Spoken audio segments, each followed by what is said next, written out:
Hello and welcome to the Decoding Phase Translations, the DPT Podcast. I'm your host Sananda Biswas, and here we decode the career phases of brilliant minds in academia and beyond. Our guest today is Dr. Anita Halder, a physicist and a computational material scientist. She currently works as an assistant professor in the Department of Physics at SRM University-AP, India. Raised in a small town in Bengal, India, Anita completed her BSc in physics from Serampur College, followed by her master's and PhD in physics at the Bose National Center for Basic Sciences, Kolkata. Her research career later took her to Trinity College, Dublin, Ireland, where she worked as a postdoctoral researcher and received the Marie Curie Postdoctoral Fellowship. Her scientific work lies broadly in computational condensed matter physics and materials science. Her research interests include first principle electronic structure calculations and the use of machine learning for discovering materials with desired properties. Anita's work and journey have been recognized through several awards, including the Inspire She Award from the Department of Science and Technology, India, the IUCR Young Scientist Award, the Bose Prize for Innovation in Theory, and the Marie Curie Postdoctoral Fellowship. Recently, she also received funding from Anusandhan National Research Foundation, ANRF, India's national research funding agency. But one of the central themes in this episode is not only the scientific achievement, it is the process behind it. In this conversation, Anita speaks openly about the art of writing scientific grants and proposals. She talks about her first Marie Curie draft, which she describes was closer to a review article than a real proposal. She explains how grant writing could be a learning curve, how the proposal has to communicate not only the science, but also the exchange of knowledge, career development, societal impact, and long-term research vision. Her first Marie Curie application received a very high score but did not cross the funding cutoff. Instead of stopping there, she revised, reapplied, and next year received the fellowship with a score of 100%. This makes the episode valuable, especially for the PhD students, early career researchers, and anyone who are learning how to write a fellowship, handle rejections, and keep improving their applications. We also follow Anita's broader journey, from early life and schooling to choosing physics in college, to navigating bachelor's and master's studies, moving into PhD research, applying for postdoctoral positions, moving to Dublin during pandemic, and eventually returning to India to build an independent academic career. Towards the end of the conversation, we also discuss what her current role entails, how the master's and PhD students can approach her to join the group, her current research goals, and what it takes to build an independent scientific career. Her career journey shows how a scientific career is built step by step, not only through success but also through uncertainty, rejection, persistence, and the courage to apply again. So without further ado, here's my conversation with Dr. Anita Halder on the DPT Podcast. Welcome, Anita, to our podcast, Decoding Phase Translations, the DPT Podcast. We are really honored to have you here today, and thank you for finding the time. Thank you, Shananda, for inviting me and giving me such an opportunity. Being a very young person in this field, I don't know how much I'm going to contribute to your podcast because I have seen also your other videos. They're really good and inspiring. So, okay, let's hope for the best. I'm totally sure that our audience will be privileged to gain your wisdom and your experience, your tips. So let's go back a little bit from the beginning, your origin story. Tell us, where did you grow up and how your childhood was like, and when was the first time you realized that you have a knack for science and you find the spark for physics? So maybe I'll start with a little background about my childhood.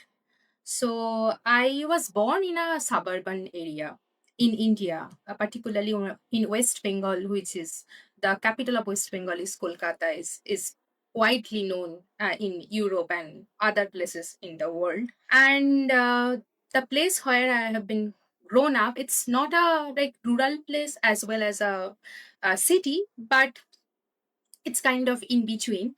And my family was, I can say that they are protective, not very conservative but protective family. And my primary school was in a very local private school. It's nothing fancy. And then I went to two like high school and like high secondary school and secondary school later on, which were like uh, quite famous school in that area, again in suburban area. So in that perspective, I did not get a very huge exposure when I was a kid. But instead of all this thing which I got, fortunately, was my family. So I grown up in a joint family with my grandparents and my parents and with my uncle. My brother, I mean, he is almost 7 years younger than me, so he came later. But yeah, mostly my childhood I spent with my grandparents, and I have actually great influence from them, particularly from my grandfather. He was my first teacher, you can say, and he was a person to whom I used to ask all my questions in my childhood.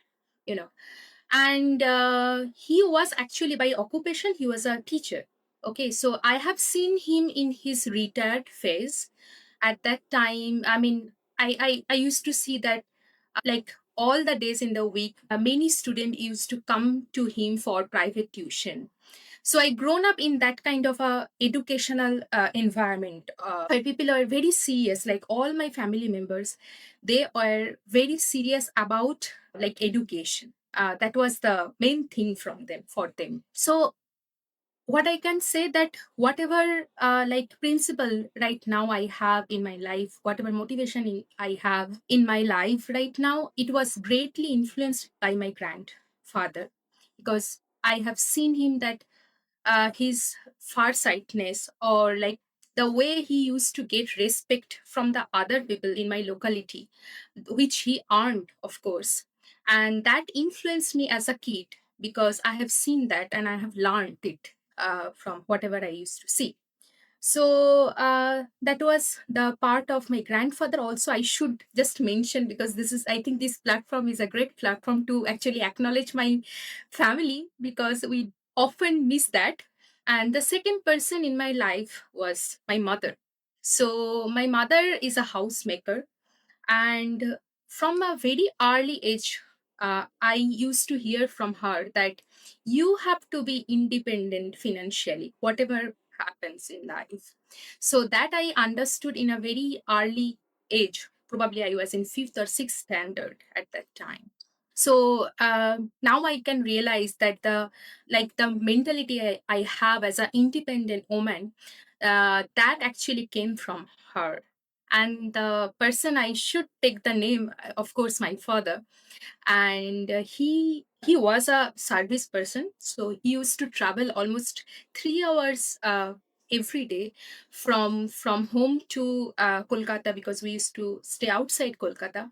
After returning back each and every day, I used to have a session with him. Like I used to share all my class notes and everything. And I have never seen that he's tired of doing that. And till that date, I think he feels happy if I ask him to buy a book rather than buying something else. Yeah, so that was kind of the whole family background, and I think I have a very nice childhood, which I cherish all the time when I talk to other people. Which I can say that my family is kind of my backbone behind whatever I have achieved so far, not only in my career but also being a sensible and grounded person, which I try to be. And coming to your next question, that when I understood that I have a like a biased, or I have a choice for science, probably in very maybe in fifth or sixth standard, when I started hating memorizing something rather than solving mathematical problems. Yeah. So that was probably the first time I realized that I like probably scientific stuff more than memorizing. I mean, okay, later on, like right now, I also like to read history or to learn history a lot. But in the context of our school days, the history and geography and these subjects used to, like, we used to think that, okay, these are the subject where you have to remember everything and then you have to write in the exam, nothing else. So from that perspective, I had a very clear idea that I probably have more bias towards science stream rather than arts stream. Hearing you, I cannot stop thinking that how parallel our stories are. I also came from a small town in Hooghly, and then my father used to go to work also in Kolkata and come back, commute every day, long distance. My first 10, 11 years, we were in a big family, in a joint family, and growing up with cousin brothers and lots of aunts and uncles around. So it's actually quite similar. What you're sharing, I am going back to my memory lane also, and seeing that it's really, really similar to your story, because also our mother tongue is same. We came from the same region. Right, right. Yeah, and I'm also hail from the West Bengal, so that's that way I can actually totally connect to your Hmm, story, hmm, and that also tells me that what is important. I think what was the important message was given to us, and which is also true perhaps in middle class small families, that even if you are from a small town, if you perform well, the weight on the education was big, because the dream was that if you do well, even if from a small town, your talent will be recognized later. And so the right. focus was totally a lot on education, which has both sides. I think now that when I see outside a lot, people are really well groomed from the beginning. um, Hmm. then I see that we had missed some of the parts, but also that didn't bother us because we didn't know better. So it just went on with the flow, right? um, with that thing, when you chose your college, you came to Calcutta University, though you went to Serampur College, which Hmm. is also very close to my house. Tell us a little bit about your experience going from a small town to going for bachelor's in this in the University of Calcutta, but particularly affiliated college in Sirampur College, and choosing physics. How did it come about, and how was your in the 12th, in 11th and 12th, when you were in the final years of the school? How were you thinking about taking physics forward for the later stage of your life? So yeah, there actually is a very funny story, and you will find probably myself very immature. Like if you hear that story. So when I was in 11 or 12 at that time, my family as well as myself, we want, like, they wanted me to become physician, and I became a physicist. So that's a very funny story. You Yeah. become a doctor, though. Yeah, doctor. Yeah, I call sometime a fake doctor though. Anyway, so but if you go like 10, 12 years back, at that time at least we used to have a state medical entrance exam, right? For a state, and in that exam, I appeared as well. My rank was not. I got a rank because if you remember that getting a rank over there, particularly in medical, it used to be very difficult Yeah. because they only used to announce like few thousand, maybe 2,000 to 3,000 students name, maybe out of maybe 30,000 or Yeah. 40,000, or maybe maybe I'm missing the scale, Yeah, yeah. but it's way more larger. Like the number of students used to appear for the exam, and then the number of students listed, getting listed from the board, the ratio was bad. So anyway, I was enlisted in the list, but my rank was little bit in the back side, so I did not get in the physician as I was not getting enrolled as a physician. So for not But for the normal MBBS degree. not for the MBBS, normal MBBS, but I was getting some veterinary or other thing. So my family and the other well wishers, they were suggesting me. Probably their suggestion was not bad, that okay, you can take a break because you were giving the exam in the running year. It's not that bad that you got at least some rank. Take a break and get prepared for the exam. Next year you appear, you will be surely getting it.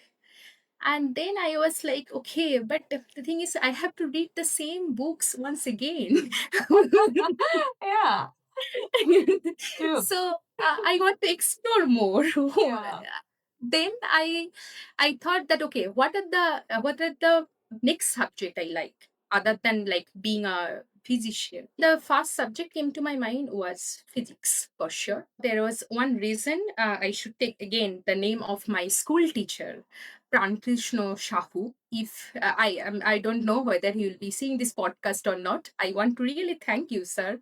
I'm still in contact with him. He used to interact with all of us like individually and extend his help even till the date.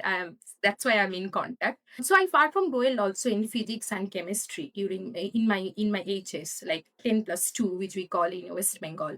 And then I was searching for a good college, and Sirampur College was very close to my village. And though Sirampur is not actually a like, you cannot say that going to Shirampur from my hometown it was a big jump. It was not that far, and Shirampur is also not like a proper Kolkata. It's little bit far as well from Kolkata. Shirampur is a very old town, and Shirampur College, if you see the history of the Shirampur College, it was founded in 1818. So in the beginning of the 19th century, and by William Carey. At that time, it was mainly for theology, and then the other subject got added. So anyway, so that was the thing. That's the way I got into physics. So. Later, when I think that why I had chosen physics, then I realized that actually I used to like mathematics, but not also in abstract way. So physics was the next option where you can understand the real phenomena with mathematics as backbone. So probably that was the reason that I had that alignment, like or choosing physics as the next phase of my career. Sounds very interesting though, because you continue to be a physicist right now, and also later you did a PhD, and you didn't go back to the listening to the advice, to Yes. staying for giving another time the exam next year. Do you think, looking back, that it was good for you to concentrate on physics back then solely and not thinking in two ways? Because sometimes what happens, I'm asking this question because sometimes what happens, people think that what if I do not get next year? Let's enroll myself in a college, and that way I'm not losing year if I do not get through the entrance exam next year. And Mm, they do not lose hope still, but if you are in two boats, then the problem is maybe that you are still not focusing on the course, the physics course first year, so much as you should, if you are doing that solely. What advice do you give to those people who are in two minds still? And also I ask you especially because for physics, I feel the way, I was in regional language school. So, and I came from Bengali medium to English, totally reading and learning everything in English. On top of that, I think there was a huge gap in school physics and college physics.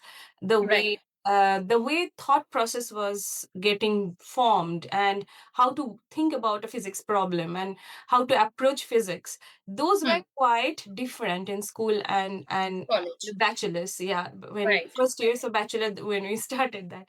So can you talk to our listeners some of the, if you have some tips and how to handle this Yeah, sure. So problem or actually, dilemma? Yeah. yeah, no, I think I did not have any dilemma. So once I took the decision, I never looked back. So that I mean, I was very serious from the very first day. Like I took a little bit of time, maybe few days. I was admitted in Sirampur College, at that after that I was like completely sure that I'm not going to handle. I cannot actually handle, because both of the things are very very difficult, especially okay, probably you can handle physics and mathematics, because if you remember that for the medical entrance you have this biology, I think it's 100 marks one paper, and physics chemistry it's 50 and 15 another paper, so it's 200 marks altogether for the medical test. So probably you can handle physics and chemistry, but for biology and with physics honors, that's completely a mess. It will be a completely mess if you try to handle. So that I completely understood. If you want to do that really, not to lose 1 year, then you, instead of this physics honors, you have to take some general, like physics, chemistry, and mathematics as general. Probably in that way you can handle. I never tried that. Yeah. So that dilemma was never there. So Mm. it was very clear from my side that I want to pursue whatever I'm now enrolled for. Yeah. So that dilemma should not be there. So first of all, and that should not be there in any stage of your life. Then you cannot handle stuff. Second thing, I quite agree with you that the language problem I used to face when I switched from Bengali medium to English medium. So for mathematics, but it's fine. We used to do all the mathematics in English, right? So, and probably the scientific term, even actually nowadays, if I think, I can't remember some of the Bengali term of Yeah. some of the isn't it? Yes. Yes. Like I like don't know that. electric field and magnetic field, Yeah. what it called in Bengali. Probably you will answer because they're very easy. But like for example, transition metal. If No. someone is going to ask you No, in those Bengali, terms got replaced because they mean something to us. And I mean, because we are with the English term for such a long time now, and hmm, that got replaced. But initially, it was kind of an it was a issue challenge. It was to, a challenge. yeah, it It was a was challenge, really a challenge. especially I think also to write the exam in English, because as I remember back then, I went to Bardhaman University, not to Calcutta, Hmm. but then the questions that were asked, also in, I think both universities are similar in that respect. Sometimes you have to answer long derivative questions, and you have to write a lot in English. It's not like only problem solving and math is 80% and 20% is writing. No, no, It no, was not not at really. all like that. So you No, not have to really. come to terms with understanding how to express yourself in English. In the class, it was made easy initially so that you can ask questions in Bengali, sometimes mixed with Hmm. English. But our teachers did a very good job in that way to Hmm. make it easy for us. Right. First. Right now, if you think about that, like what we felt at that time, probably, I mean, I took at least 1.5 year to handle this, even more than that. So what I started doing actually, that I started writing the answers or for the long questions by myself like few times and memorizing even the sentences. That was a challenge because as I said, that I used to dislike memorizing stuff. So now with the mathematical derivation, you have to also memorize how to write it down. So that part was quite challenging. And another thing, I think I struggled a lot in Calcutta University. Like I finished my bachelor's in like my the duration was 2008 to 2011, so it's more than probably 15 years, right? During that time, we used to have like one exam each year. It was not a semester, and on top of that, the question setter used to be completely different than the teachers who are teaching you in the class. Not only that, you have to go to another college for giving the practical exam. Since Sirampur College is an old college, we have an excellent laboratory, but when I used to go for giving the final practical exam to some college, well, most of the instruments over there were non-functional, so that was also quite difficult. And you don't know that how to secure marks. It will completely depend on the performance of that particular day and particular time. You will be completely exhausted probably, and lots of things. And not only that, I remember the first challenge in the very first year, so we were in, I'll give you the story.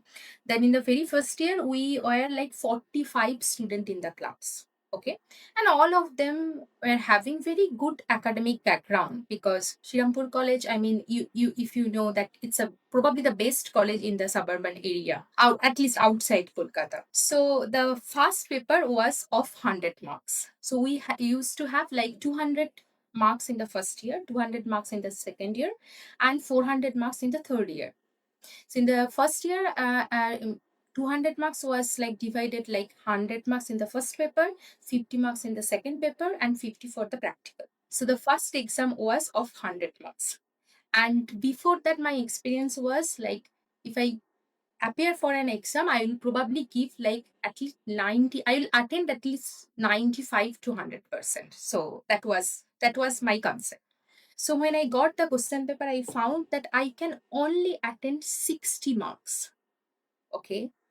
And I was completely like, I broke down in the inside the exam hall. It was a 3 hours exam. I still remember that whole image in my mind. So first half an hour I struggled. I had a nervous breakdown.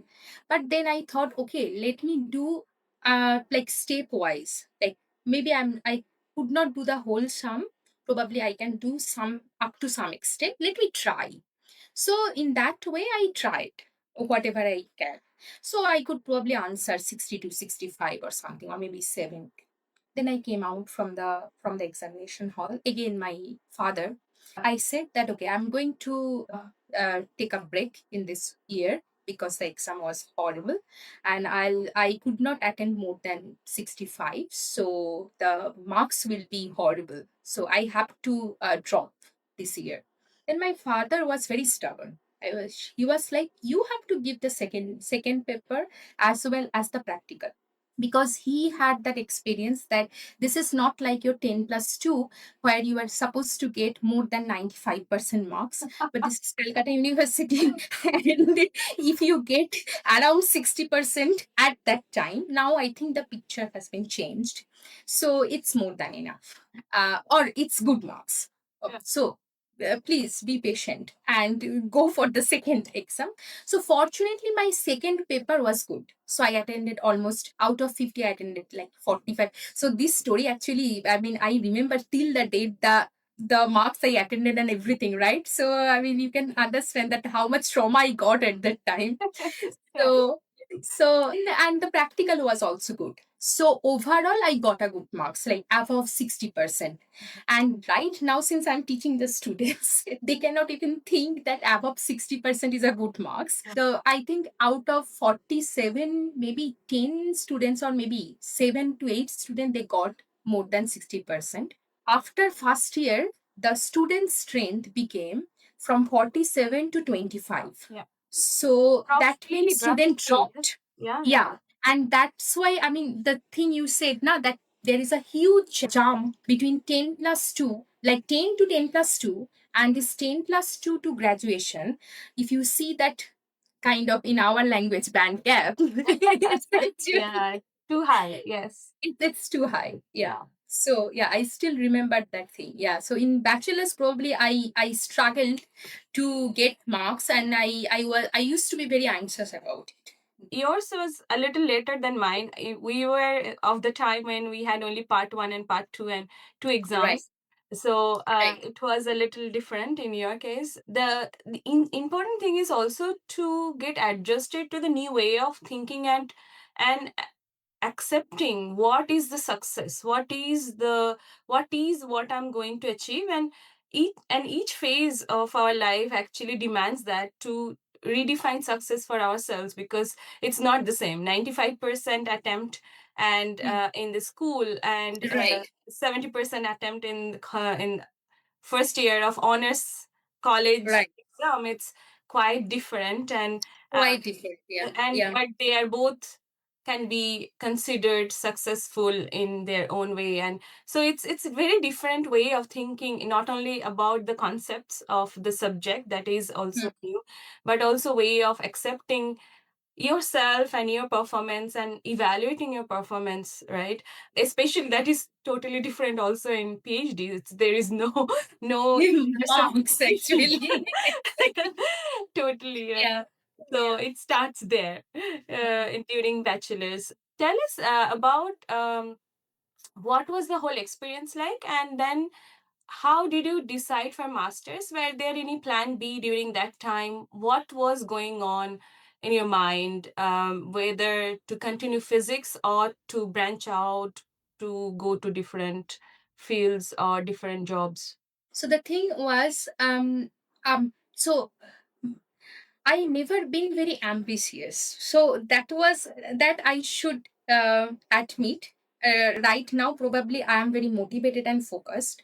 That happened due to this long journey in academia. But when I was doing my bachelor's at that time, my goal was to to do at first to do masters, and then to get a job. I probably did not have the idea of doing PhD, to be really honest. And I should probably also admit that during my bachelor's, which I missed the exposure of giving the entrance exam for masters, especially in IITs. So I still remember that my father used to have, though he did not belong to, he doesn't belong in this academia, but he used to tell me, because he reads lots of newspaper even till the date. He actually used to ask me that you should appear for JAM, which is the entrance exam for IITs, but I did not take it seriously. The reason was probably because I used to have huge pressure from the university side, and I was always in the anxiety that I have to get the pass marks, or I have to get the first class at least in my bachelor's. So for that reason, I did not take the preparation of JAM in a proper way. So when I appeared in JAM exam, but I appeared because again of my father, and then I realized that if I just practiced first year, so JAM happens in third year, right? So if I practice a little bit of the content of first year and second year, the questions are not that difficult, so I could probably get a rank. That realization happened after I gave that exam, so that was probably the lack of exposure as well. But fortunately, what happened, that again my father was reading some newspaper, and he found the advertisement of integrated PhD for SRM National Center. And there was some gap after that entrance exam of Bose and my final year, third year exam. So one or 1.5 month of gap. So I could take the preparation at that time. Okay. And I gave that exam, and I then I got the chance. So it was kind of a ladder. I never thought about, like, that is also probably lack of my farsightedness at that time, but I got chance once after another. So I gave the exam for integrated PhD. Then they took my interview. And another thing I should mention, that I am always bad in MCQ. Nowadays, when I teach the students, I see that they're so good in cracking multiple choice question, but I was always very bad in MCQ. But fortunately, in SN National Center, the questions were not MCQ. They were broad question, and the questions were difficult, but they actually partially marked all the candidate depending upon their attempt. And probably they liked my attempt or something. So I got the chance for interview, and I also cracked the interview. And that's the way I actually got a transition from a BSc college to master's or a integrated PhD position. Did you appear for this only one integrated PhD position, or did you appear for others which are provided No, by I ICU? no, I did not actually.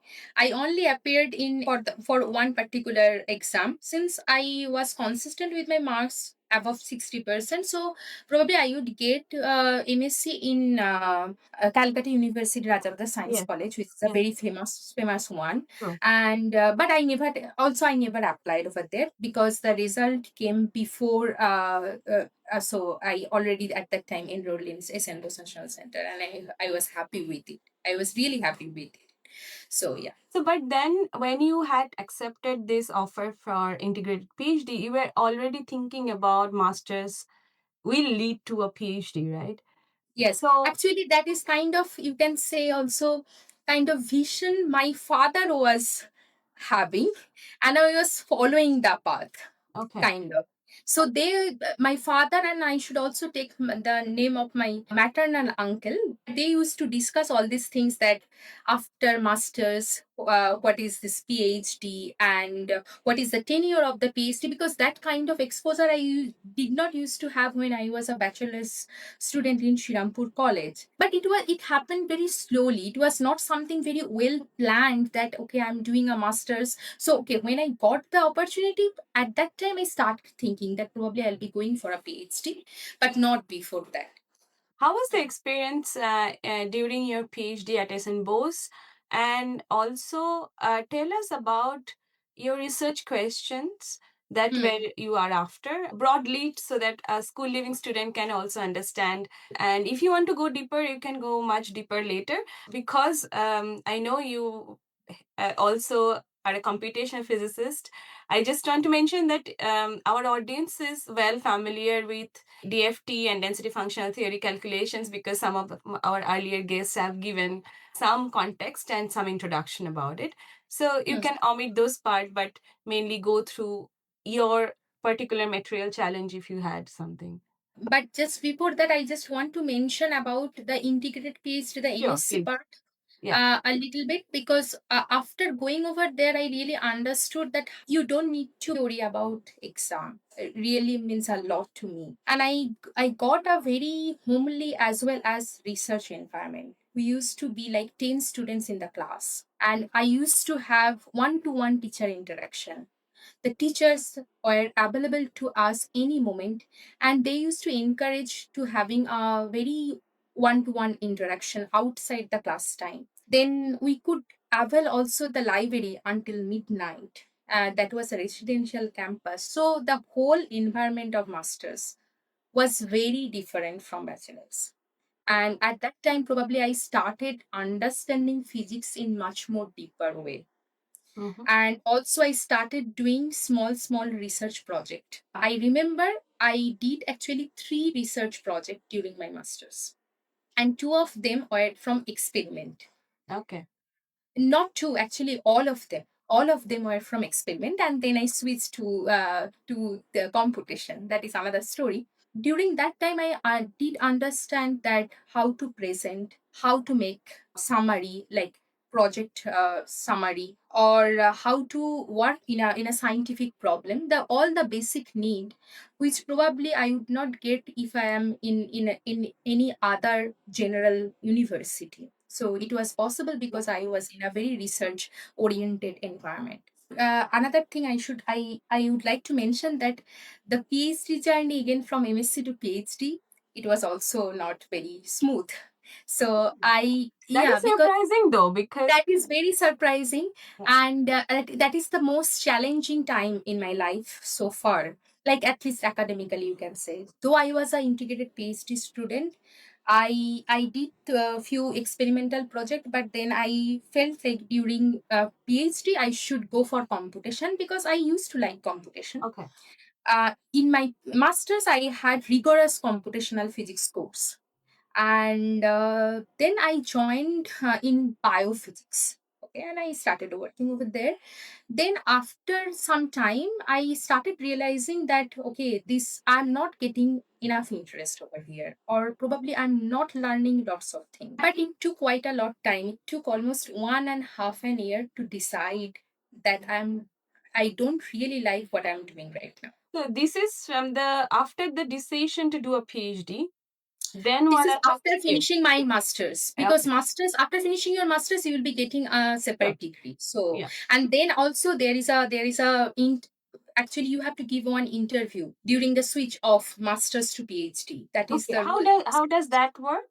Can you tell our listeners that Yes. why in the same institute you are once you are finishing your masters you are supposed to No, but for the choose your internal student, yeah, for the yeah. internal student as well, you have to give a written exam and one interview, and it is Is called there candidacy test. Yeah, it is called candidacy test, but we used to have that kind of screening between masters to PhD even.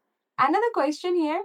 During your master's, did you get stipend because you were doing integrated PhD? Yes. So Yes, tell, yes. because that's also very different from other Of universities course. or IITs even. Yeah, yeah. So that is also, I mean, I remember I was the when the I got like a kind of first stipend in my life. I was very happy that now I'm kind of becoming independent, right? So Fulfilling your mother's dream. right, right, kind of. So I don't know exactly what is the amount right now in SNBOS National Center, but at that time, whatever we used to get, it was sufficient to have a very independent lifestyle, because you are also going to get the accommodation. You have to only pay for food, and after even having all the expenditure, you will have some savings as well. So it was actually quite a relaxing life from that point of view. Can I interrupt you here, Anita? Yeah, I yeah. also want to understand this candidate Candidacy test, test. which Hmm. is basically tests you whether you did masters with us. We have evaluated you, but whether you are a fit for PhD or not, right? Right, right. Tell our listeners what does it entail, and what do the panel test?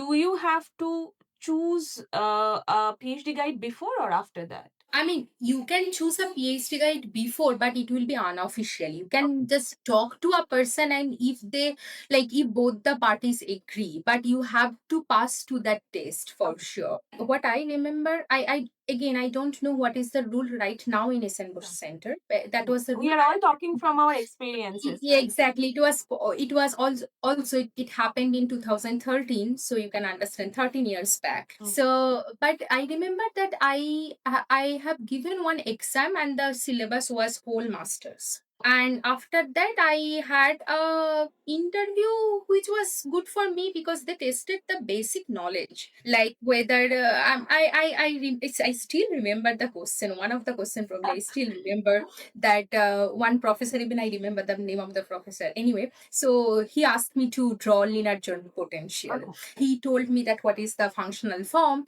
and then with that r to the power 1 by r to the power 12, 1 by r to the power 6, you have to apply your common sense, and you have to draw the potential with.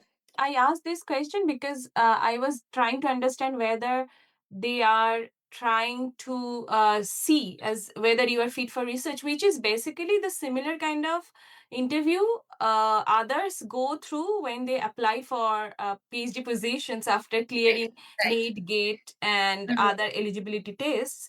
They mhm. have to, after the written test, they have to also go through an interview, and which so the question seems to me that they are a similar level of questions. It's basically to test your research aptitudes for later, Right. and Yeah, your thought you can say that. process, whether you can articulate yourself in front of experts and in front of people. So basically, that's an Yeah, it's kind of re-evaluating, because you have interview. been evaluated before, like during masters, then after 2 years of learning, what is your stage basically. Some interviews were straightforward for PhDs, as I remember also talking to my peers at the time and also my batchmates.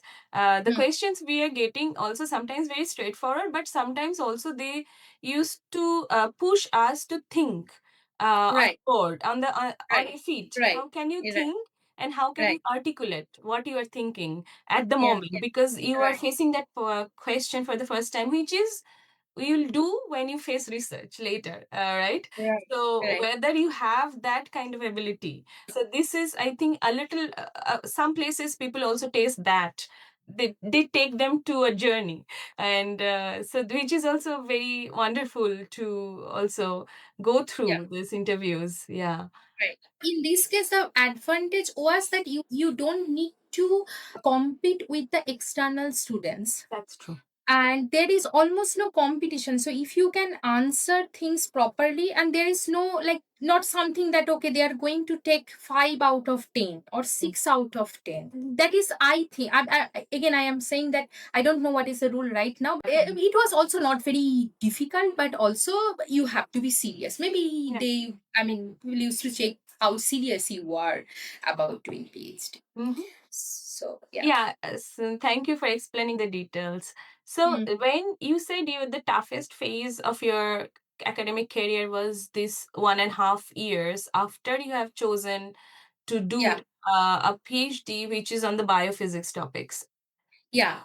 How did you overcome those challenges and Yeah, no, actually the thing was like with whom I was working, like my supervisor at that time. I mean, I did not have any conflict with him. The problem was with the topic. I still remember that one fine morning, I felt like, okay, this is not the way the life should be. If I am investing some time during my PhD, because this is a prime time, either you need to go for some job, and in Indian context, if you say, then there is lots of importance on your age as well. So during your PhD, you are investing 5 years of time. And if you invest 5 years of time and if you don't get a good PhD, probably you will be getting some PhD, but will not having good publication or better to quit over there and go for doing something else. So I had two choices basically. Either I have to continue in PhD with some cutting edge research, I mean, which I am interested, or I have to completely quit my PhD and I have to take preparation for government job. And it is actually quite difficult to get a government job. You need to have like almost 2 3 years of practice to crack a job, because of the huge competition. So one fine morning, I thought that, okay, I should meet the professor I'm thinking about and who is my PhD supervisor. You know her very well, Professor Tanusri Shadas Gupta. She is also director of SN Bose National Center. And so I went in her cabin. So she was actually my master's teacher as well. She used to teach us condensed matter physics with Professor Obijit Mukherjee. So, her PhD advisor? sorry, I did miss No, your I'm point. saying that she used to teach with her PhD advisor. Her PhD advisor, exactly. So, and at that time, I had the impression about her that she's a hardworking lady and she's very strict. So that was the usual impression. But I actually gathered courage. Okay, and I knocked the room. So it was really because it was probably in the very first hour, because she comes to the to the institute probably at 8:20 or 8:15, around that time, probably till the day. So I knocked her room around 8:30 or something. It was probably very first hour. And I tried to explain her what I am facing, but within 2 minutes she understood what is my problem. I was fumbling and I was nervous and everything. So and then she said, okay, I understand your problem. Yeah, I remember that you probably can work with me, but I will take a test. And if you qualify, then you can talk to your supervisor, like present supervisor, and we have to come to a solution, and then you can work with. So that was the whole picture. And then I gave interview, and she probably felt that I would be able to work with her. Thanks to her that she thought on that day, and then I started working. But during that time, I already lost my 1.5 year of my PhD. So the PhD was of 5 years. I was almost about to the time of being a senior research fellow, because in Indian context again, if you have in your 5 years of PhD, 2 years is junior research fellow, and the next 3 years is senior research fellow. Like my friends at that time, my batchmates, they were giving like that exam for senior research fellow and the presentation. So my supervisor actually requested the administration to postpone that exam for 6 months or so. And during that time, I really had to pick up. And I remember that phase, that next few months were very difficult.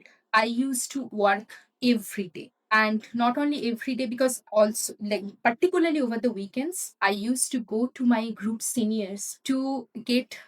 So suppose as you are also a computational physicist, so we need to use lots of softwares, like we need some technical tools, and I used to go to them over the weekend, so that at that time they are a little bit free, because they are also, they have lots of work to do. so that I can get their free time during weekends and sitting with them and asking them lots of questions. But during that time, I really picked up. I think when I was giving that SRF exam, I remember that I almost had a manuscript, though it was a second author, but I did some work from zero to that level.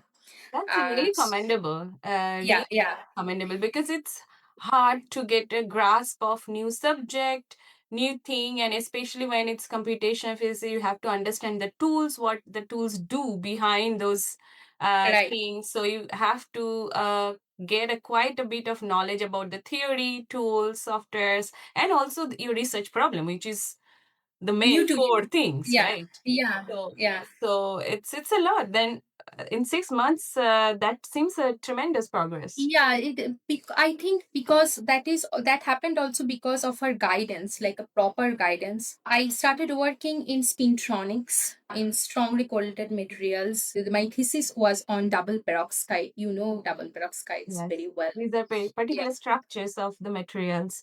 Of the material, exactly. So it is having, just for the audience, it is having like two transition metals, and so you can actually tune its magnetic and electronic structure depending upon the choice of your two transition metals. So, and also the physics is really complex and lots of things to explore by changing the elements. So it's really interesting. I remember that yeah, within a year, so I joined her in 2015. I remember, I think by 16, I had the first paper, though it was not as first author in second author, but the first paper I published. That's wonderful. And what led towards the next few years? What were the questions you were focusing on for your thesis altogether? Yeah. And how was your experience like in the as a whole PhD? What were the exposures that you were getting during that time? Actually, although the first problem was on double peroxide, but it was mostly on the double peroxide which had been synthesized already. I mean, experimentalists, they know the structure of the double peroxide. It is a existing compound. But I remember that in within probably first week or so, she actually explained what she wants to do, like Your what will be PI. my, yeah, exactly, my supervisor. And I actually like that idea. The idea was that since there are two transition metals, B and B prime, and also you can vary the cation at A site. So the whole formula, if you think like A2B B prime or 6, so you can play around A, B, and B prime. You can try to plot a map that which are the compound which are already there in literature, and what are the compounds which are yet to explore. So if I want to explore these compounds, what is going to happen? So that was primarily my research goal. Now I started working on a very new thing, on which she also never worked, like anyone from my group. That was the structure prediction. As I said, that I want to explore the compounds which are not yet experimentally synthesized. So the first thing you need to learn about the structure of the compound, otherwise you cannot get the property of the material. So what I learned in my second project, which was actually my first author paper first time, was how to predict a structure from the evolutionary algorithm. Okay.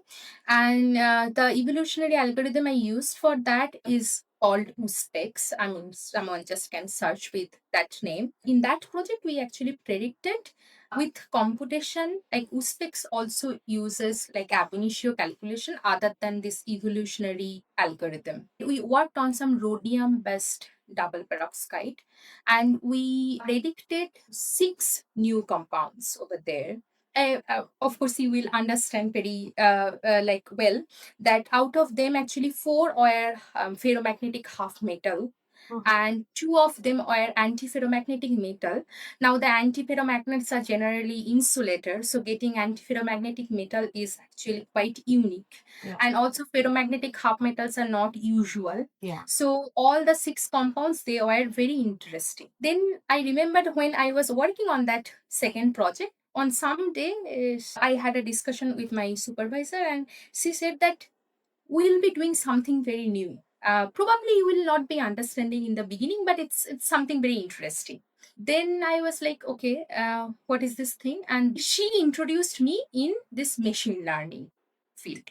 In inside the group, I was the first person who was working in machine learning. But also during that time, I think there are few groups in India those who were using machine learning in material science. Okay. People are using machine learning in computer science for long back, but using machine learning in material science, particularly for materials prediction, it was a completely new idea. And I started learning that machine learning. And at that time it was not like the way it is right now. Probably every kid, they are very much aware of what is AI and ML. But during that time, I started learning it from the statistical background. And their language during that time were very different from the physics language. So the terms used to be very new for me, and the way the papers used to be written, it was also not like the way we read the physics paper.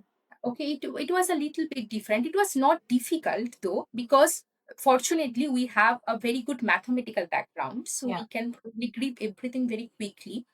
And I found it very interesting. So that problem, the third, probably that was fourth problem. Actually, third problem was something else. The fourth problem I enjoyed the most. Mhm. We predicted actually 25 new double peroxide compounds at that time. I had to do lots of calculation. There was a master student. He's a very good friend of mine, but he was mainly assisting me in the machine learning part. But in the ab initio validation part, I was doing it almost solely. Over there, I actually did lots of high throughput calculation. Fortunately, we had that supercomputing facility in SN Bose. So I used to submit lots of job each and every day. The way the high throughput calculation people do. And I remember that paper got published within 2 to 3 months.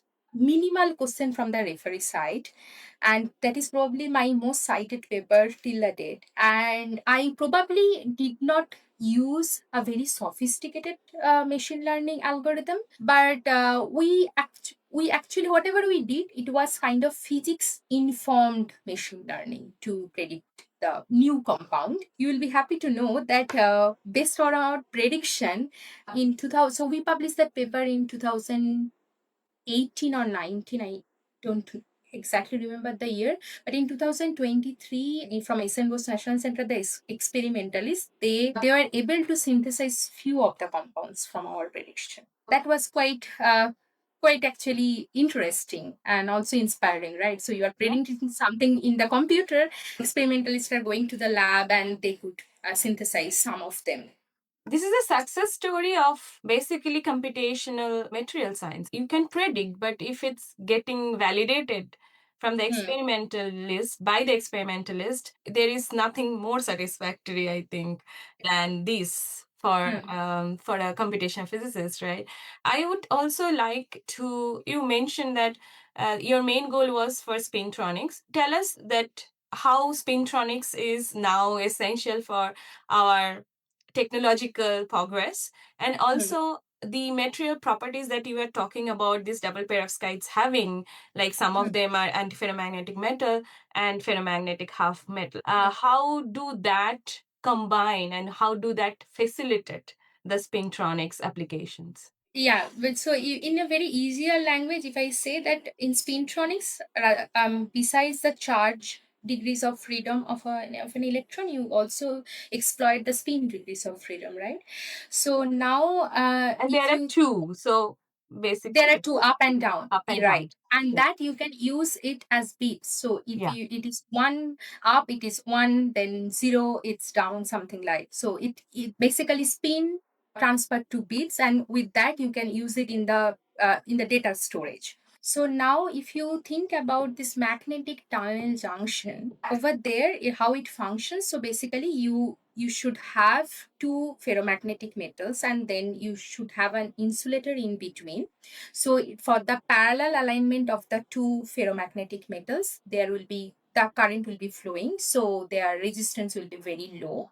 And in the other configuration, when they will be up, one up and another down, the current will be very small, and since the resistance will be very large, and depending upon that, the figure of merit is tunnel magnetoresistance. The tunnel magnetoresistance, if it is very high, then the one state and the zero state, they can be completely distinguished, right? And for this kind of arrangement, the best material should have high spin polarization, and the high spin polarization is offered by the ferromagnetic half metals, and they should also operate in high temperature. So there are many parameters for that, for the industrial level application or commercial level application. After my PhD to my postdoc, I mean, I actually explored different portion of, with the same application in my mind, but different material and different way to look out the problem. But my mostly my goal was to get a material to replace which is the existing material for magnetic tunnel junction. Like for example, right now iron MGO interface that is being used in the commercial purpose, like in magnetic tunnel junction. So that was more or less the goal. And for that, sometime I explore oxide material. Now my interest is actually 2D materials, 2D magnets. Particularly, and 2D magnets, actually the getting magnetism in 2 dimension is a kind of hindered by, there is a very famous law by Marmin Wagner theorem that due to thermal fluctuation you are not supposed to get a long range ordering in 2 dimension. But in last maybe 6 or 7 years, actually experimentally, people realized few compounds over there. Long range ordering is possible even at room temperature because of their high magnetic anisotropy. And this kind of compounds, especially in 2 dimension, it's very important and very interesting because 2 dimension having this van der Waal gap in between, you can easily exfoliate and easily can make a device in a nanoscale level. And Structures you can make. you can play with. It's a kind of a Lego game, right? Yeah. So right now my focus is on more on 2D material, 2D magnet prediction. I started working during my postdoc in Stephanos Group in Trinity College, and right now I am actually focused on the prediction part of 2D magnets, new material. Thank you, Anita, for explaining all this. And now, circling back to your career journey, after finishing your PhD, you decided to go for a postdoc abroad, and you went to Trinity College in Dublin in the group of Stefano Sanvito, who is also very famous in our field. And what was the experience like? And later, you also have obtained also Marie Curie. What was the preparation like for Marie Curie scholarship for postdoctoral research? And if you can share some of the tips with our listeners. Yes, of course. So the thing is, again, the transition from PhD to postdoc was not smooth because that time COVID hit. So I submitted my PhD in 2019 August, and guess when I got my degree? 2021 March. So it was a long time. Yeah, Right? that was like really weird time, right? Nothing was going normal, and you couldn't predict the future back then. Right. Yeah. Right. So after submitting my thesis, I was working as a postdoc in the same group, and I was searching for a postdoc position, mostly in abroad, because my supervisor, she told me very strongly that you should go for a postdoc. And also she was the first person actually who told me that during my PhD that I think now you should go outside India and you should attend some conference or school and you should present your work. You are in that phase. So I started, like, I first time I went to abroad during my PhD. Anyway, after my submission of my PhD, I was working over there. I was trying for postdoc position.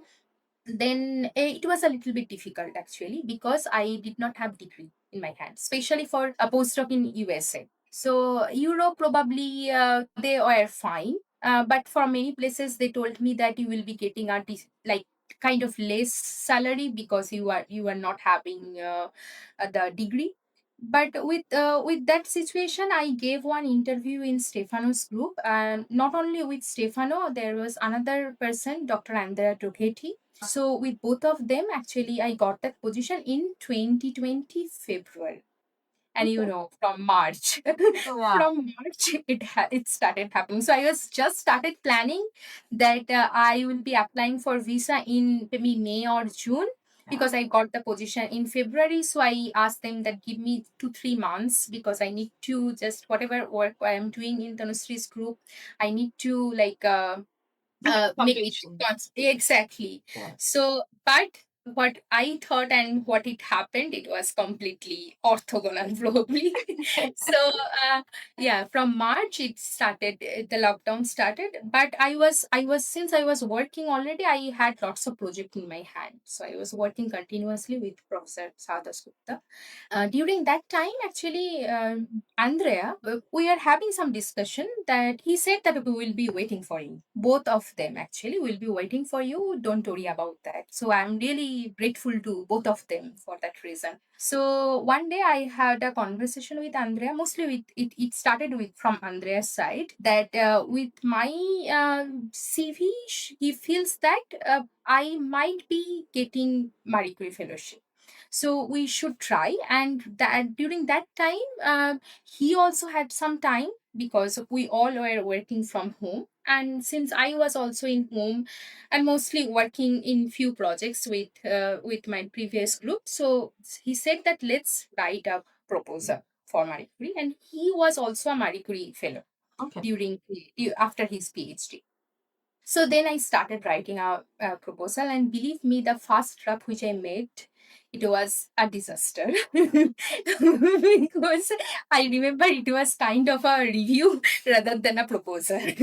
So I was so immature of writing a proposal, and Tell Marie us Curie. also a little bit about this. Is very important point though, because it's not a failure to write your first draft like that, but like everything, like paper writing, like grant writing, everything is a learning curve. And from your first draft to the last draft, what have you learned and what have you changed? Right. You can point out some of the things. Yeah, I would rather say that I actually went through a rigorous training procedure, and that I realized later on. I will come to this part probably. At first, I took a little while to understand the format of Marie Curie proposal, because I first of all I did not have experience of writing any proposal during my PhD time. Then in Marie Curie proposal, I just want to give a little bit of details, that it is a proposal other than your CV. You have to also attach your CV. I'm not going into that part, but the main proposal is of 11 pages, strictly 11 pages. If they did not change anything. Anyway, if it few lines go beyond 11 pages, then they will discard it. And within that 11 pages, there are actually two sections. One is kind of scientific section, and another is it's not completely scientific, but projection of the scientific part for the societal benefit, for your career advancement. Also, in Marie Curie, there is one host. For example, Stefano and Andrea, they were my host, and I am the researcher. So there should be a exchange of knowledge between the host and the researcher. It should be in the both the direction. So you have to write, mention all the points. Also, how this fellowship is going to shape up your career. What will be the technological application of your proposal? What will be the social benefit? How you are going to do the public outreach? That is actually very important in Marie Curie fellowship. So if I roughly tell you that the completely scientific part is almost 4 pages or like around that, and the rest of the things, the projection part is very important. And from the Indian background to understand in the European background, it was quite a gap for me. Like I took a little while. And you have also need to have lots of understanding about the host organization, because also you need to write about how the host organization is. I mean, will it be like capable enough to host that Particular fellowship? project. Yeah. Exactly. But yeah, Trinity College, I mean, it's a big name, but anyway, you have to write about it and you have to project it, that what are the facility you are going to get over there so that you can execute your project. So you cannot miss a single point. So in the whole thing. If I read the proposal right now, I can see that we addressed each and every stream, like whatever was at that time. And Andrea helped me like immensely. Each and every point we used to discuss, we used to write. There were many revisions, many rounds, and finally we submitted in September 2020 September. That was also the September was the first phase of lockdown, like after the first phase of like ease of lockdown, if I remember it correctly. And then the European, like different European countries, they started opening, giving their visa for abroad studies or work. So I applied for visa and I got the visa and I finally went there, but not in Marie Curie, in some other fellowship. That was actually hosted by Andrea, and Stefano was another mentor. So I started working over there in the end of 2020. So it was supposed to be in April or May, and it delayed in December, basically. So and I went there, but again it was kind of lockdown. The travel was restricted, like in Dublin I say that travel was restricted within 5 kilometer. Then I used to have a quarantine time after reaching Yeah. over there for next 15 days. So fortunately it was an English speaking country, so I did not face the difficulties of the language. But at that time, for next 6 or 7 months, I used to see all my group mates in 2 dimension. So that was also quite challenging for me. Yeah. And another thing also, I took a little while to cope up with the weather in Ireland. Wow. So I went in the winter, and Ireland is one of the countries who gets like very little sunlight, especially in winter. It's almost no sunlight. It's very windy, it's raining all the time, it's very depressing weather, and you cannot see anyone around you. So it was challenging in that sense. Thank you for mentioning the challenges. These are also important. I think, anyway, if you go to a new culture, when you are going for a conference, it's a different experience. But when you are going for to leave there, Yeah, in a new culture, it's a different experience. And on top of that, it was a pandemic. So uh, pandemic, yeah. it was tough for everybody, and especially if you have just moved to a new country without any social connections locally.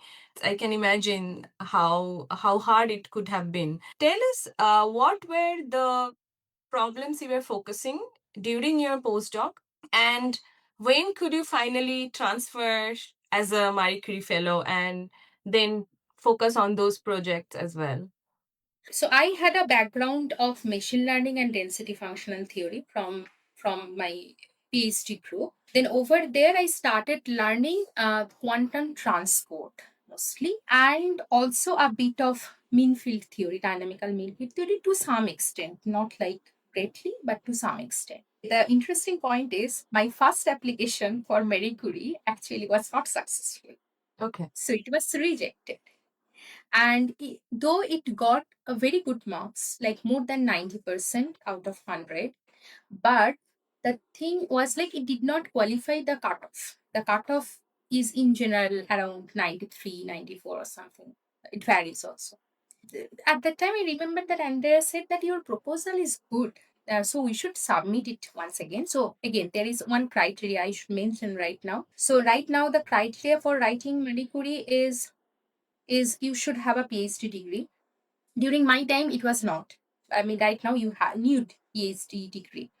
And another thing is that for Marie Curie, the eligibility is that if you are staying in a country, you can apply only within the first year of staying over there. So you cannot be the residents of that country more than 1 year. In Dublin, I only had the next year of opportunity to apply. So that's why I could submit that proposal with some changes, which the criticism we received from the reviewer, we made that changes that it was not a Helen Heaven reference, to be really honest. And guess what? Next year, I got the proposal with 100% marks. Okay. It was 100%. Yeah. So, So, what do so you think that made it successful in the second year? What small changes? maybe the small changes, also maybe the, I think as far as I remember, that the choices of keywords, depending upon that, I think the proposal will be sent to the particular reviewer, those who can appreciate it more, or it may, I mean, I don't know the internal procedure. True. And also I think whatever my experience is, that getting a proposal or grant is very probabilistic, but one thing was consistent, that the proposal was good because it got more than 90% number in the first year as well. So a second time it got 100% marks, and I was actually quite happy on that day. So okay, I think I should also mention that in general Marie Curie application happens once in a year, and the deadline in general is during someday in September, and the result comes out either in February or March. So yeah, that is kind of the timeline for Marie Curie fellowship. So if someone wants to write Marie Curie, my suggestion will be that you should contact to a host, and you should see that overlapping with your research domain to that host research domain, and there should be some difference as well. It's not completely overlapped, otherwise you cannot write a proposal, because the main idea of Marie Curie is like the exchange of knowledge. So you should have some quality which you can use over there in the project. Your host also should have some like other expertise which you will learn, and you will also execute that project. So it's a kind of a both way exchange of knowledge, so that you should remember, and you should at first contact to the host. Yeah. And then the university or the institute also has a big role to play, because there are lots of administrative process. And I will also suggest that the submission of the proposal you should not do at the very last moment, because from my experience I have also seen that few of my colleagues, at least one I remember, that he was trying to submit at the very 12th hour, but he could not, because the submission of that whole thing is kind of multi-step. At first the university will kind of scrutiny your profile, your research proposal, and then they need to make some profile and over there. So it's a combined thing, it's a collaborative thing between the university and you, and the university probably you are not part of.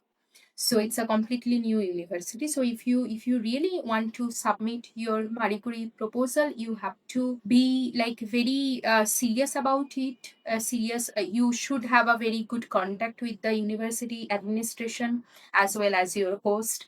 And yeah, that will be my suggestion. Thank you for giving the timelines and telling in details how best to prepare for this kind of scholarship applications. So, tell us a little bit about your research journey in Dublin, and also, as you said, it's an exchange of knowledge. Tell us how you are integrating the knowledge you have and also their expertise into the research field. Yeah, so the main idea when we wrote the proposal, it was something like because I was primarily working with Andrea, and then Stefano, of course, were mentor for actually both of us, because Andrea also was a PhD student of Stefano once upon a time. At that time, also he was having Royal Society Fellowship. So anyway, Andrea was having the expertise in the model part mostly, and I have the expertise in the materials part. So our idea was to combine the both of them and to work on some project. So for example, when I started working on these 2D materials, from Andrea's side, I learned the dynamical mean field theory for electron handling the electron correlation and things. Also quantum transport. And from my side, since I have vast experience in density functional theory, especially handling different materials, so I use that expertise over there. So nobody needs to teach me that okay, how to do a basic DFT calculation or basic electronic structure, what I should look after and things like that. So that part was quite easy for me to make a base. And then on top of it, I started learning, I started acquiring this expertise from that group. But this was kind of my main project. But other than that, also I kind of started working a little bit independently as well. So that was the transition I was having from my PhD to postdoc. And I was kind of realizing it because PhD was mostly kind of mentored by my PhD supervisor. And then in the postdoc, I was also getting independency over there. So I could think like independently, I could start working like in a completely new project. Also, I was very lucky that I was surrounded by a group of young PhD students. They were doing PhD in Stephanos group. They were very enthusiastic and they were very good friends of mine. My 4 years of Dublin, like my experience in Dublin, I mean, I probably that 4 years are one of the best phase in my life. So I started also working with them. I used to have ideas. I used to started collaborating with them, like say also like individually. And some of the projects are going on. Some of the projects we completed. Also, Stefan used to have some experimental collaborations. I used to work on that. So I started handling also multiple projects. So how to manage time, it's like multi working actually. So that I think I achieved during that postdoc period, especially last 2 years when I was in Marie Curie fellowship. Then we'll go back to your journey again. And so later you decided after 4 years that to go back to India and find a faculty position. And how did the decision come about? Also, this is, I want to highlight here that this is not an easy process, right? To find a faculty position in India because the competition is very high. And Right. also, a lot of the places are saturated, as the saying goes. And but you are now a faculty member of a premier university, private premier university in India, SRM University, which is also a deemed university. And these universities are also getting top, they are doing top hiring, right? It's kind of like people like you who have been very successful abroad as a postdoctoral candidate, they are going back to these kind of institutes. What are these kind of institutes offering, and especially SRM, if you can talk about? Actually, I started applying for faculty position not in last 2 years. Probably I started applying after 1.5 year of staying over there in Dublin. That is Uh, interesting though, right? that okay, that is also kind of initiated by my PhD supervisor. Okay. One fine day, I got one email that you can apply to this university. I found that application. I mean, she actually sent that email to not to me only, to few of us in the same group. And for some reason, I felt that okay, let's do. I mean, this is my first application. Yeah. So and then I should mention that there is no correct timing for applying for a faculty position. If you think that you will be doing a postdoc of 3 years, 4 years, 5 years, and then after you get your good publications, you will be start applying, then probably that doesn't work for India because you will have also a age cutoff. For most of the government place, they say in their application form that preferably 35 years, but I think when they screen, they probably take it as a criteria, screen out more than 35 years applicants. But there are exceptions as well. And for private university, there is, I never heard such a tight rule, but if I plot basically the postdoc experience and getting the job, probability of getting a job, it actually it looks like a Gaussian. Yeah. Probably it attains some maximum probability if you are having a postdoc experience of 3 to 4 years. Sometimes it's 2 to 3 years as well. Yeah, the peak you do not know. That's The the peak you do not problem. know. Yeah, but the peak is also not like if you are doing a Varying. postdoc for a long time, True. then it will be going to increase. True. True. So it depends. of course, depending upon the field you are. So that was the first time I applied, and if I am not wrong, it was probably 21 end, 2021 end. And I got a call from that university for an interview. And at the same time, I have also seen some advertisement from both. So SRM University this is not the only one campus. SRM University, actually, they have, I think they have four campus, if I'm not wrong. So the biggest one is in Chennai, and this is like their second largest campus. In Uh, AP. this is SRM University, is AP. I also filled up the form for SRM IST. The Chennai one is IST, and this is like AP. And I also got call from both the places. And I gave interview, and I was selected in both the universities. When was the interview? Like if you had applied end of Uh, 21? I think I got the position. It was No, let me I mean from check. the application to the interview, how was the duration? Oh, it was very quick. It Mm. was actually quite quick. It was maybe 2 to 3 months, not more And than was that. it an in-person interview or over No, Zoom? no, it was completely online. It was completely online. But I think I'm missing some timeline. So okay, end of 2022, I started applying for different position, not in 21. And in the beginning of 23 January, I had the first interview in SRM Chennai, and in March I had the second interview in SRM AP, and I got to know the result within 1 week after interview. Oh, It was that's that quick. fast. Yeah, that was Yeah. it was that fast. And generally the interviews happen in two rounds. The first round having a teaching and research presentation. The second round is external expert, like the ways it Yeah, is but generally. overall, you could do it over on it was over online, right? Yeah, yeah. At least for both of the SRMs, it was overall online. That was a good part, that you don't need to travel. And then I was offered from both the campus, and I selected SRM University AP. At the same time, I would say that when I was kind of deciding that in which direction I should go, whether it should be academia or industry, because being in Dublin for 4 years, I also got exposure of industry outside academia, because Dublin is half of many industries. I remember the place I used to live.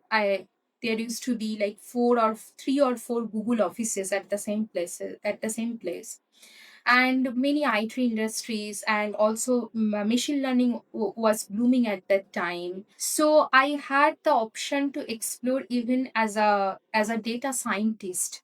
But then what I realized, that I like my work quite a lot, and now if I switch to a data as a data scientist or data researcher, then I not probably will be doing any physics problem. I'll be doing some scientific work, but it will not be some physics problem. And I have such a attachment with the physics. For a long time I invested. I'm always within work, because as you know, you are also from the same field, that we don't have any 9 to 5 job hours, right? You are planning, okay, I'll be finishing my work within 6 o'clock, and then I'll be going home and doing this thing. At 5 o'clock, you will realize that you have some problem in your hand, something you are that is bothering to you a lot. Like, you have to solve this immediately at that moment. So then probably you cannot complete that work within 6. Probably you have to stretch it until 7 or 8. At the same time, we have also flexibility, that I don't want to start working from 9 o'clock in the morning. I'll start working probably 10 o'clock in the morning, and I'll stretch it at night, probably a little bit more. So the flexibility of work time, as well as like I'm working for myself.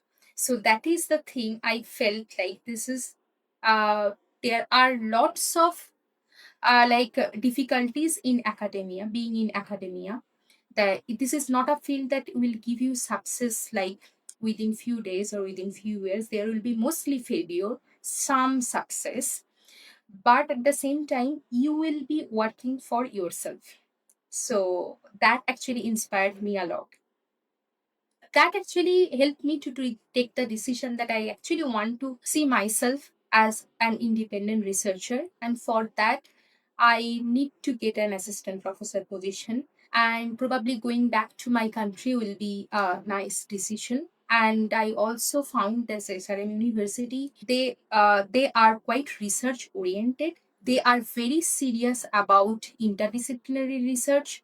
SRM University is mostly, there are many engineering department like traditional engineering subjects like CSC, electrical, electronics, etc. But also they have science department, proper science department, physics, chemistry, mathematics, biology. Also they have humanities, commerce, management. And it's a quite big university. It is quite new university. It's actually, it was established in 2017.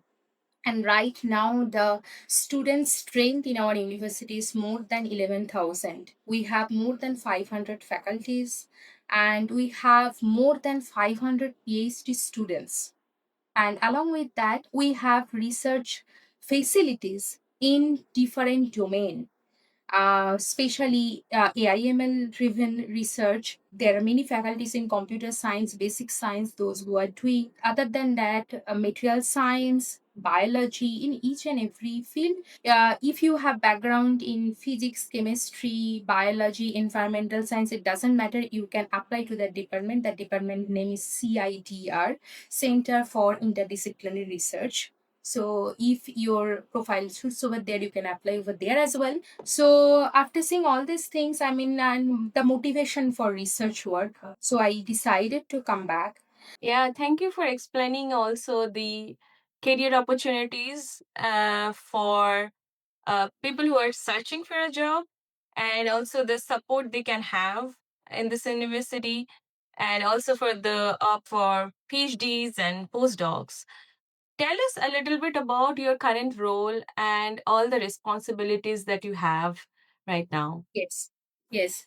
So my current role is, if I tell you, it's kind of like in both in teaching as well as in research. I also have some responsibility in some institution administration, but it's not a lot right now. But you can, one can choose, or one can have that responsibility as well additionally.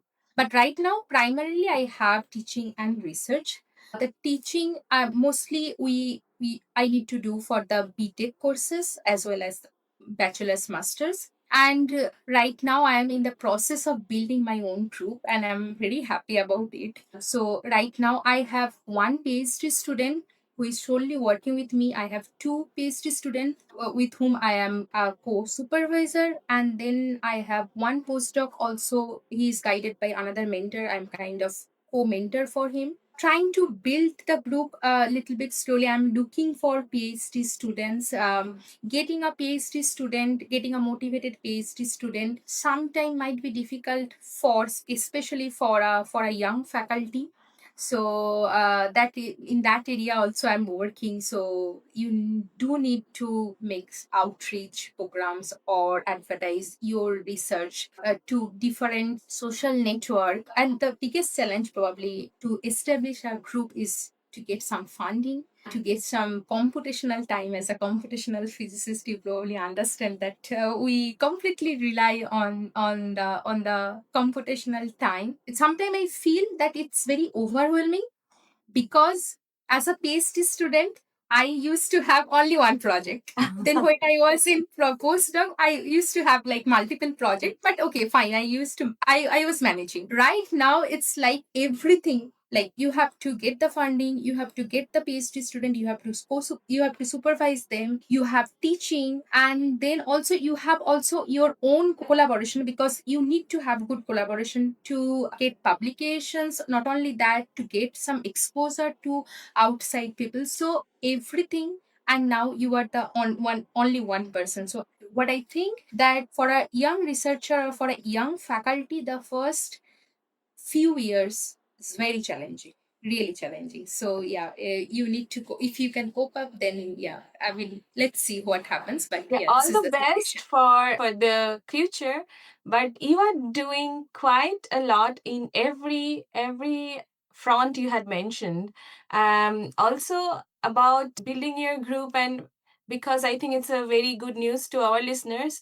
If somebody wants to reach out to you, how they can reach out and what is the best possible way, and also what are the timeline that the positions from your group will be advertised. That's the first thing. And second thing is that you mentioned that your first Marie Curie proposal, when you wrote, it was kind of a review, but it got better. It got so much better that you also got an ANRF funding right now, and in your current position. Congratulations for that again. And so tell us a little bit about within that funding, whether you are going to hire some new positions or new people, and what are the timelines they can think about. Yes, so the thing is, like, I wrote ANRF in 2020. I think I wrote it in 24. I received that in 25. So it started from last year. So right now, the PhD student who is working with me, he's getting the fund from that ANRF. But my university actually, uh, they help us quite a lot to fund the PhD student. And recently I have PhD position in my group as well. We generally open twice in a year, and once around the deadline is beginning of April, and I think the another time I'm not very sure, but either September or October. So like basically 2 semester. And if you have NET or GATE qualified, you can directly contact me. Maybe we can share. My email address is anita.h@srmap.edu.in. But if you don't have NET GATE, then you have to appear for a written test, and that will be a virtual written test. You don't need to appear in person in SRM University. If you qualify that exam, then you have to come for an interview that will be in person. And if you are qualified, then you can there is actually hostel facility in our campus, not exactly in the campus, but within few kilometers. So if you are interested, feel free to drop me one email or text me over LinkedIn, wherever you want to. So Yeah, thank you for sharing the details. I would also like to ask you, what is your vision for research for next 5 years, and what are the topics you are interested in right now? broadly saying that my interest right now is to work on this, as I mentioned, that 2D materials I'm working, and also to work on permanent magnetic materials. That is also another field I want to explore. I already have some work in along this direction, but also I have seen in the last budget of Indian government that they have a vertical in permanent magnet, because there are some mines in the eastern coast where India has resources on permanent rare earth materials.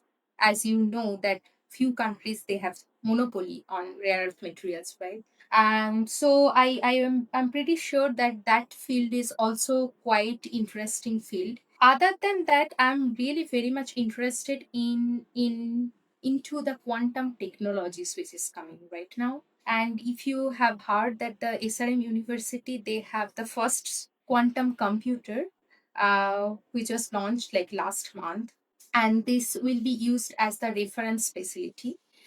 Currently, as I said, that I am interested in the materials prediction using machine learning as well as ab initio calculation. So the overall, the general workflow, if you ask me, it's something like machine learning. We want to use it for the material screening. So now, how you can apply machine learning? So for the machine learning, the first step of the machine learning part is to get some data set, and that data set either you have to collect from the literature, or you can build it by some ab initio calculation.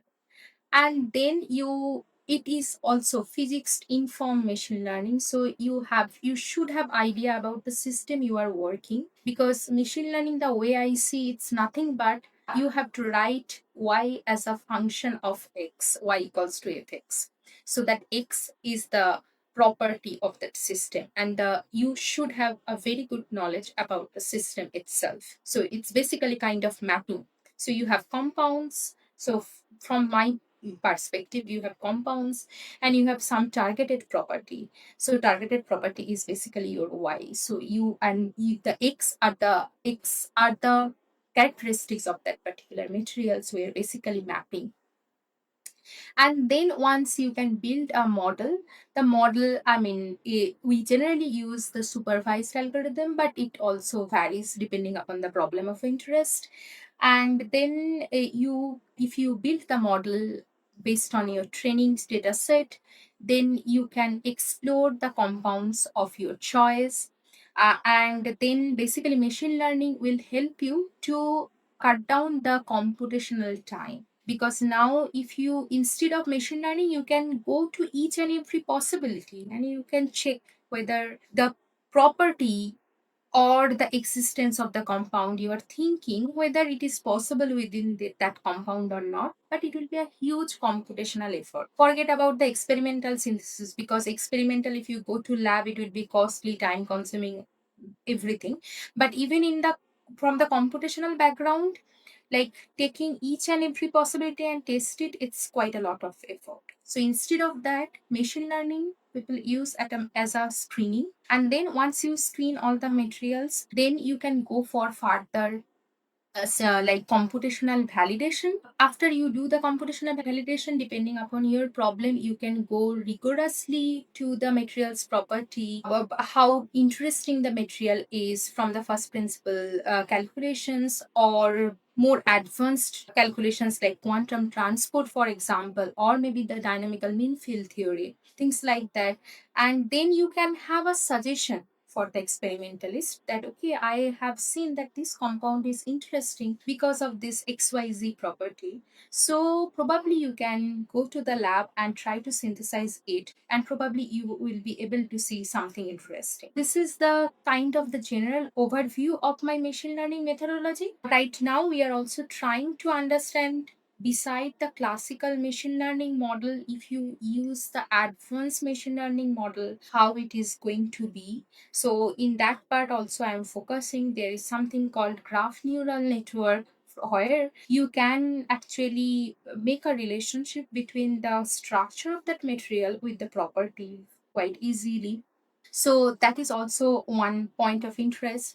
So yeah, that is my current working method, where I integrate machine learning, ab initio calculation both together to study the property from the computational point of view.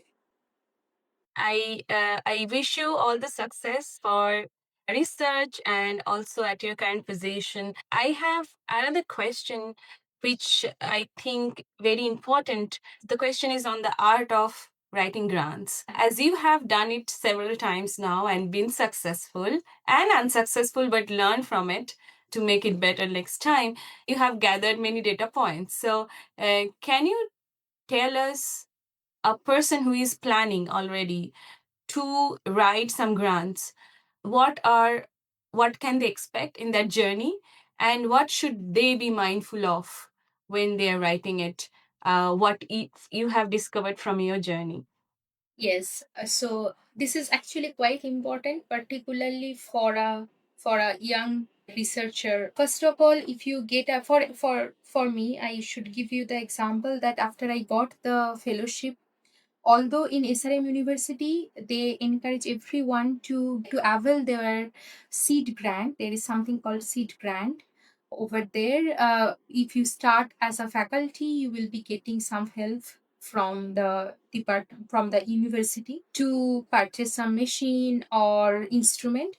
But for my case, I had the added advantage that I also got some money for buying few computational node from ANRF, and also from my university. So both of them actually helped me, and I was very lucky that it happened in the very initial days of my career. From the beginning days, I mean, now I we have substantial amount of computational resources. But writing the proposal, getting the grants is quite probabilistic, like in the sense that probably I wrote 10 grants and I only got success in 2. So I have a folder like called proposals. If I open that folder, I can see that is the thing. You have to write proposals even without thinking whether it will be getting accepted or not. If you find that there is a chance of writing some proposal, and another thing is like not maybe completely independently but being a co-supervisor as well, or co-pi. It's not a supervisor, it's co-pi. Right now, the in the from the Indian perspective, the funding I received is called ECRG, Early Career Research Grant. There can be only one PI. But if you go to the next step, for example, the Advanced Research Grant, ARG, over there, they always encourage that you should have a concrete plan. So, for example, if there is one experimentalist, he should have, or he or she should have, some theoretical person to back up their experimental findings, and the same thing for a theoretical or computational person. So it will be a kind of a group work instead of one person's activity. So in that way, I would also rather say that if you have collaboration, try to write the proposal in co-pi as well, and you will be getting whatever you will be asking for. If you get the grants, then you will be getting some instrument or some computational time, or whatever, depending upon your research field. For a very early career person like a postdoc or a PhD student, I don't know about in India what is the situation. Probably in India, the PhD student, they don't need, or the postdoc even, they don't need to write a grant for getting the computational time. But in outside, in abroad, also you have that experience that over there also, to get some computational time, you have to write a proposal, right? A small proposal. You have to justify your problem. So that also helped me quite a lot, because when I was in Dublin, I used to write all this kind of proposal. It might be like 4 or 5 pages long. It's not much, but also that gave me some kind of a like, proposal is nothing but a storytelling, and also to convince the other side that okay, your research is interesting, And so impactful. why they impactful and why they should fund it. Yeah. So that actually, that baby step, or probably one should take whenever they will get some time for for postdoc position. I think in India right now they have several schemes. For example, one of them is National Postdoc Fellowship, NPDF. So yeah, I think this is like more or less like about writing the proposal and getting the funds.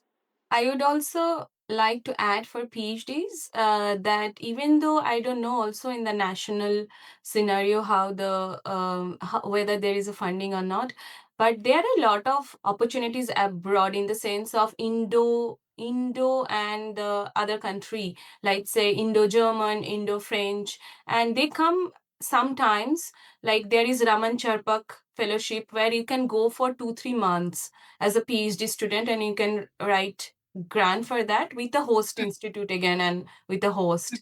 And Hmm. there is also something with IUPAP, I think IUPAP.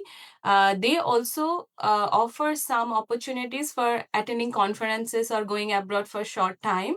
And Hmm. there also you can write short things like write a proposal, what kind of work you want to present in a conference or and they give you some monetary Help. support. Hmm.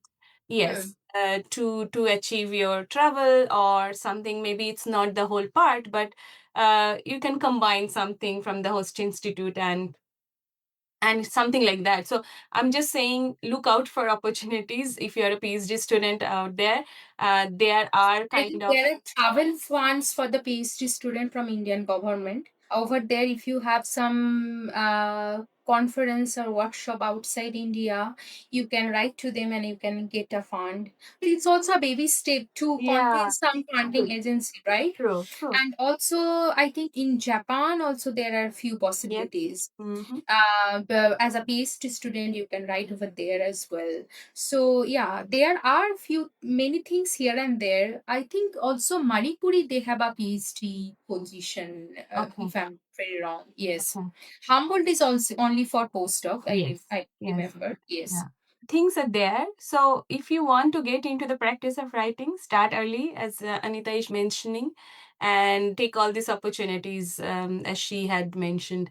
Thank you. I just want to also ask, touch upon this subject, which is that, as a woman of STEM in India, what are the challenges do you see that is hindering right now for more women to come in STEM? It's a problem of overall. It's not an Indian problem that way, but it's international problem. The first thing, probably, I should again want to thank my PhD supervisor about it, because I think the first thing we need to do as a female, that you have to raise your voice in any meeting you are present. So if you are shy, no one is going to notice you. So that I learned from her. I have seen she is always very vocal about anything. She has opinion, and that actually kind of inspired me as well. It is actually not only applicable for women, it is applicable for anyone. So if you are very shy, you if you can't interact with the people, then like it is not very fruitful for your career and your progress as well. But it's for women, like in Indian environment, again we are much more protected from our childhood. So sometimes it happens that it takes a while to get out from this comfort zone. Fortunately for me, I was kind of always a little bit vocal, probably from my childhood as well. I used to fight for every single reason which I don't like. So Yeah. till that date I do. So probably that also, I think in West Bengal we also got this kind of a environment where we are supposed to discuss each and everything. At least, I mean, you probably Yes, can connect uh, totally. with like we can discuss everything, and we can like argue about each and every topic, and we Yeah, that like to do is that. true. That is true. But I think also we belong to a fortunate section in lot of We are in space. privileged section. Yes, Yes. we are in a privilege. We were born in privileged families in the sense that we got the privilege from the family to be open to new ideas, but also voice our opinion in that sense, right? Right. So it Right. was not, I think, it was not it's not normal. It is still till now, and which is an unfortunate case. But Since I know your background as well, I think we are kind of outlier in yes, again in machine learning language. So true. Yeah, yeah, yeah. so for example, till the date I see that in most of the meetings I am the only female person, right? Yeah, I also want to actually inspire the female students around me, since I'm taking the courses like BTech courses, and they are very young. Yep. And I see that the students, the female students, they are most of the time I see them much more serious compared to the other part. So yeah, the things are changing. I'm very hopeful that the things are changing, and we'll get to see probably a change in the higher level as well, because right now the change is in the intermediate level. Probably when I'll be start seeing that there will be equal amount of people from both the genders in a meeting or in a department, things will be much better. But also I think my male colleagues, I never seen that they are always very in they always encourage me in all the events. So Thank you, Anita, for sharing your journey so much.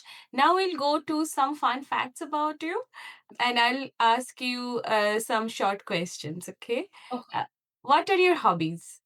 Right now my hobby also changes time to time. Yeah.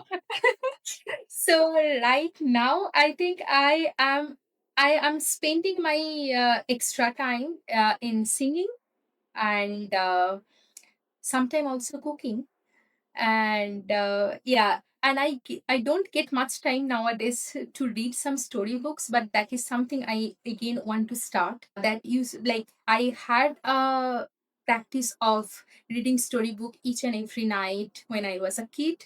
That was the habit my parents build up, but right now I'm out of that practice. I probably like to scroll my mobile. So Yeah. Can you mention some of the books, maybe one or two, which had impacted you in a very deep way? okay, first of all, I should say that I'm a great fan of any detective storybooks. So in that sense, Sherlock Holmes, Bomkesh. If I come to this Bengali literature, I am actually a fan of Bengali literature because when I read some storybook, I should feel like okay, it should be easy and I should enjoy reading. Okay, with English novel, I mean, since you are not a native English speaker, so probably you need to put more focus on that. On contrary, in Bengali literature, I feel much more like comfortable. We have a white literature, and so over there, Gomkis is one of my favorite character. Yeah. Other than that, I think I should mention the Pother Pachali, Vibhuti Bhushan. Also, other books. I mean, Tagore is. I think I am fan of Tagore's song. I live within his writing. Yeah, So, I can yeah. imagine. Yeah. Yeah, so wonderful. How many languages do you speak? So, yeah, Bengali and English mostly. But for survival purpose, I need to speak Hindi as well.